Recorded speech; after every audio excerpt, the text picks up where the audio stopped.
What's up everyone, it's Bones here. In today's video, I'll be showing off another deck that just got support, and something I've seen a couple of builds for, but from what I saw and kind of what I had been thinking about since the release of the cards, there was a different and better way to go about it in my opinion. I didn't make this video immediately because it wasn't easy to come up with either. As you can see, I'm playing Ogre Dance, and it's because I wanted to play the P.U.N.K card even if Foxy sends, as getting to your Grapha and Rainbow being in the graveyard and such can be a good way to get your extenders on board or just in your hand if you had to add one off the Chaos Ruler to maybe play out a specific hand. You'll notice in this video, unlike my previous one, I'm not going to be doing a solo hand, and I have to admit that the quality of the replays are completely uninteractive,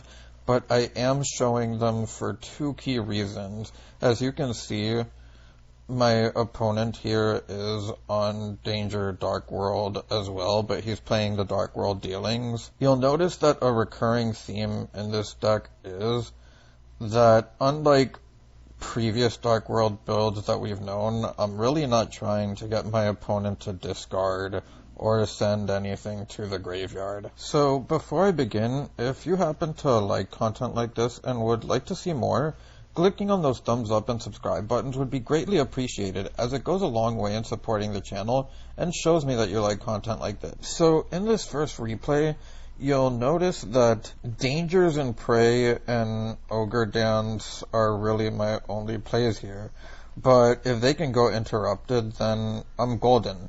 So you'll see that I'm going to get the Search off the Xiamen and get the Foxy, discard the Ascension, or send, and then get the Chaos Ruler Mills, and this is precisely what I wanted the deck to be able to do. Either send Rainbow or Graph, get a Dark World to hand so that I could discard with a Danger or something, or discard. You'll see that because I sent the Ascension with the Foxy, I could discard a Dark World later on, and basically just spam the board. As you see, I have Scythe already set.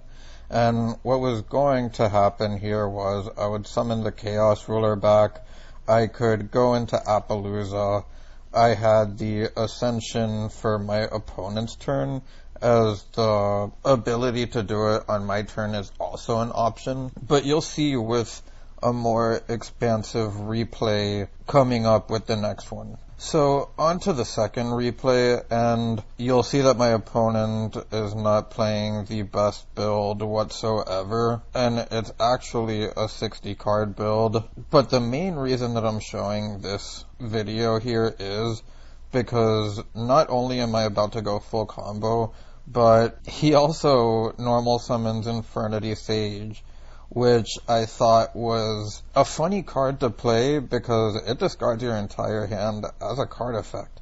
So it's not necessarily bad, it just requires your normal summon. So we'll continue with the second uninteractive replay, as you can see coming up.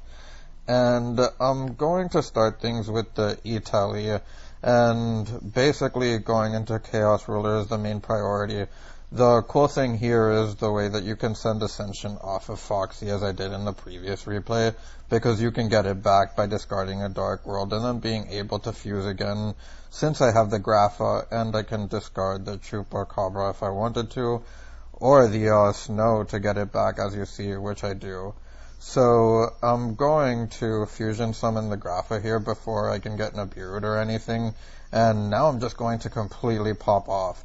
Special summon back the Grapha. The Xiamen is the only other tuner I play. Maybe that could change, but I didn't want to quite yet, as I'm still testing with the build.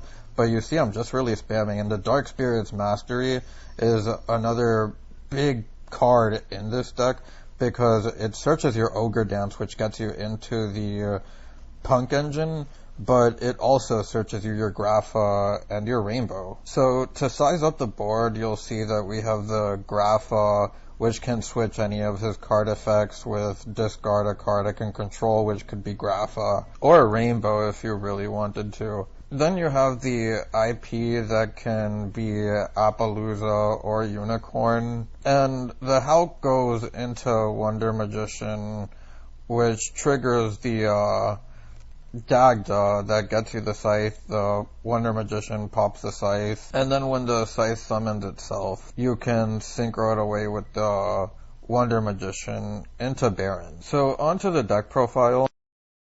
Everyone, it's Bones here.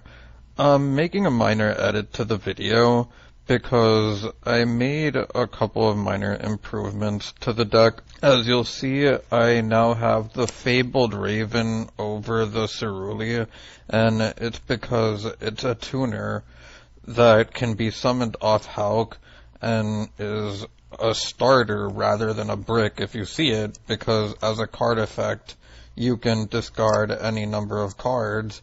And if you do, this card also gains levels equal to the cards discarded, as well as 400 attack for each. The second thing that you'll see is that over the Cosmic Cyclones and the anti-spells, I decided to add the viruses, and this may not really be an improvement, this may be a downgrade overall, but it's definitely something that was worth a try in my opinion, as you're able to draw so much with the allures, the dangers. You have a lot of deck thinning with the masteries and your extra deck, as well as the P.U.N.K engine. But anyways, back to the video. You'll see that I actually took a little bit of influence from a YouTuber called Thunder Theory with not playing the Browse.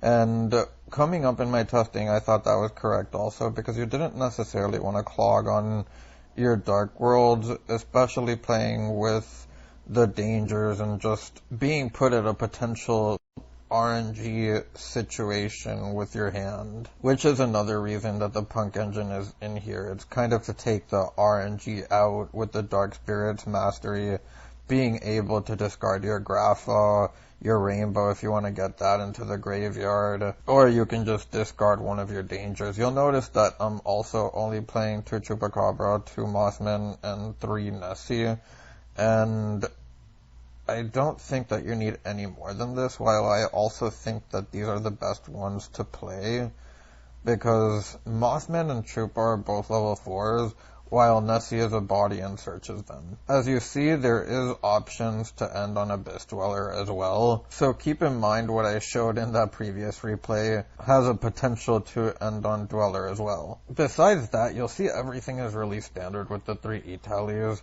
the 3 Allures, the 1 card Destruction, the 3 Ascension, and I just think that this card is amazing for Dark World. It's a disruption by discarding the Grapha.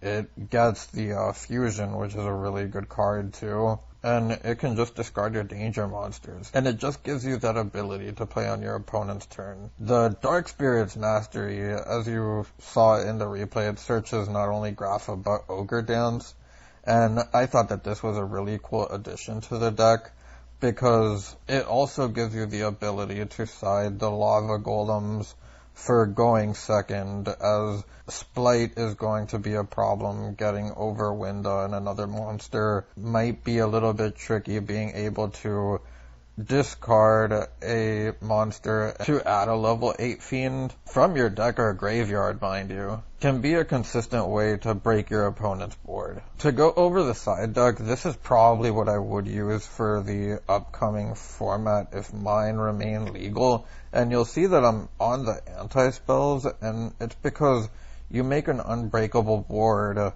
going first, and you kind of have the follow-up with the setup you're given through the turn, and just being able to anti-spell your opponent gives you a higher percentage of sealing the game.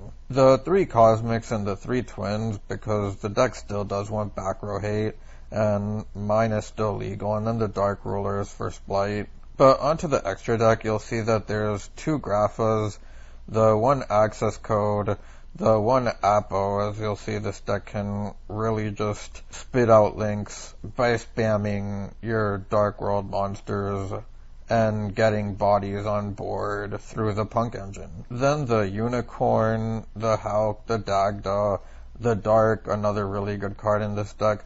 the Barricade Board Blocker, and don't discard Dark World monsters with this because you won't get their effects. It is a cost to discard a card, so the only things that you really want to discard with this are your dangers, your Grapha, or your Rainbow if you want to get that to the graveyard. Then the IP Masquerena, the Akashic Magician, and you play this because not only can it bounce back your danger monsters, but you can bounce back your Ceruli. You can bounce back an opponent's monster, and if you have something co-linked to it, which the only things are Appaloosa and Access Code, then you can even get some mills off, but I doubt that will really come up often. Then you have the Baron for the Dagda Hulk play, the Chaos Ruler for the Punks, the Wonder Magician, and the Abyss Dweller to round out the extra deck.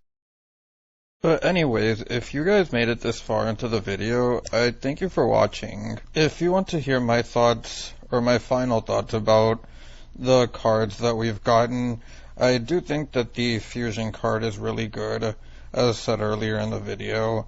And Rainbow is a good card too. But without the ability to play hand traps and the Pit of Scythe looming, along with a potential ban of Hulk. As I said, the deck should be able to adapt, but it'll be interesting to see where it goes from here. But for now, this is what we got. Anyways, it's Bones, signing out.